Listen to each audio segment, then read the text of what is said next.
Assalamualaikum warahmatullahi wabarakatuh. Bismillahirrahmanirrahim. Alhamdulillahi rabbil alamin. Wabihi nasta'in ala kulli umuri dunya wa din.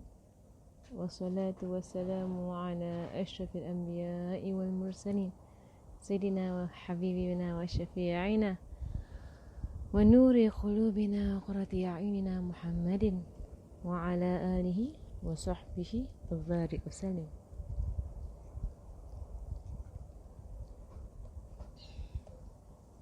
نويت تعلم وتعليم وتذكر وتذكير والنفع والانتفاع والإفادة والاستفادة والحث على التمسك بكتاب الله وسنة رسوله صلى الله عليه وآله وصحبه وسلم ودعاء إلى الهدى ودلالة على الخير ابتغاء وجه الله ومرضاته وقربه وثوابه سبحانه وتعالى مع لطف وعافية برحمتك يا أرحم الراحمين.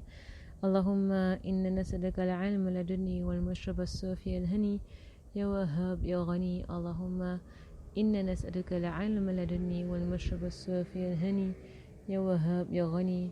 اللهم إنا نسألك العلم لدني والمشرب الصافي الهني يا وهاب يا غني.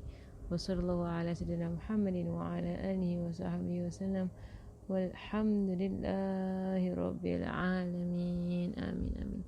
Alhamdulillah.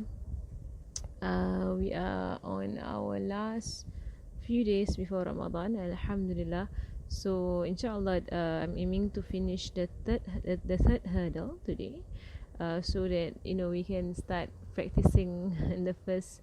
Of course, as mentioned, it is not that you finish a hurdle, or if you've conquered a hurdle, they can carry on to the next few hurdles, right? It's just that throughout your life you'll be going back and forth between hurdles, right? So, and whenever you let your guard down, the third hurdle will creep in and it begins to mess with you, right? But in a sense, there is a way, and this Imam Ghazali will mention in this last section as a conclusion and a summary, right, of we've been saying that we've been going through summaries from for the past few sections, but alhamdulillah, mashallah, the great Imam is a great teacher.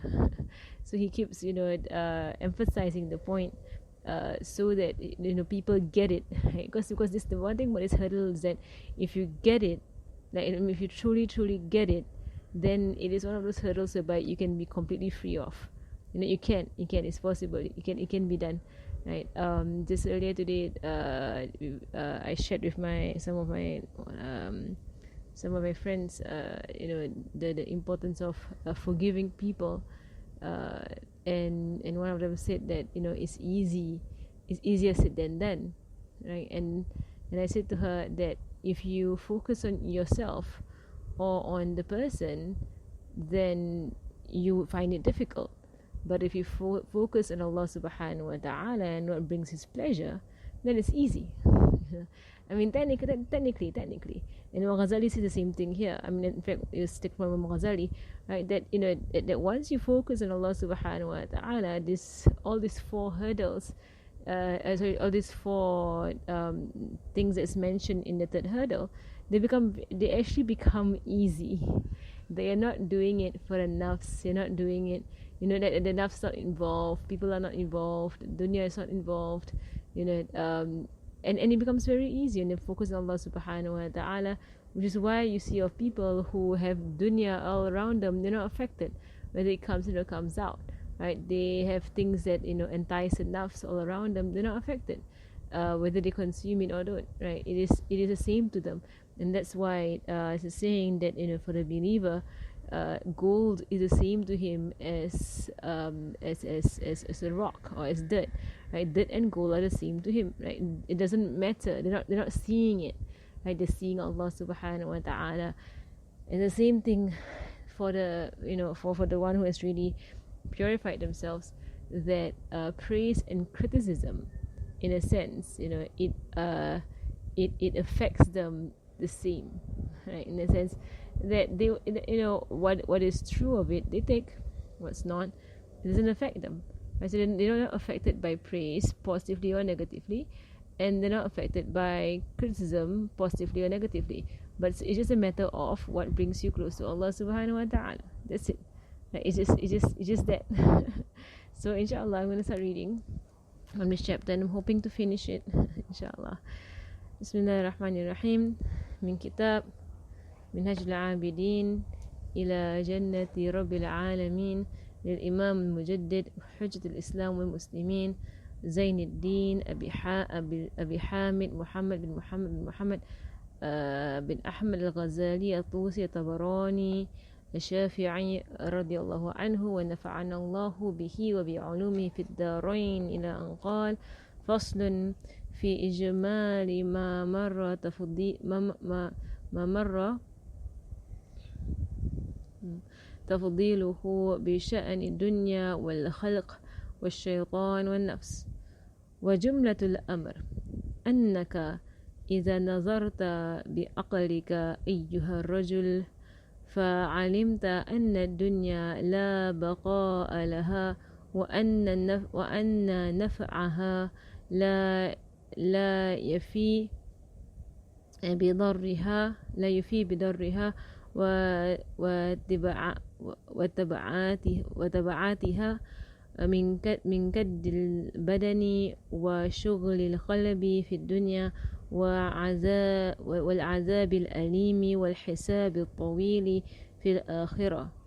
زهدت في فضولها فلا تأخذ منها إلا ما لا بد لك منه في عبادة ربك وتدع التنعم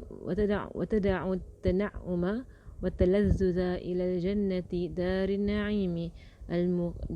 النعيم المقيم في جوار رب العالمين الملك القادر الغني الكريم. So he begins by saying, the gist of the matter, O man, is that if you apply your intelligence, mashallah, if you he said that if you look at the matter with proper intellect. Now here is basically the how he has basically defined what is intellect and what is not from the intellect. He says here, you will recognize that this world has no permanence and that its benefit is not equal to its harm. Its bad consequences include weariness of the body and the preoccupation of the heart in this world, and painful torment and lengthy punitive reckoning in the hereafter, which you lack the strength to endure. If you know that really well, you will abstain from its superfluity and take from it what you need for the worship of your Lord. You will leave enjoyment and pleasure to the garden of paradise, the permanent abode of bliss in the vicinity of the Lord of the worlds, the all-powerful, the independent, the noble, the generous.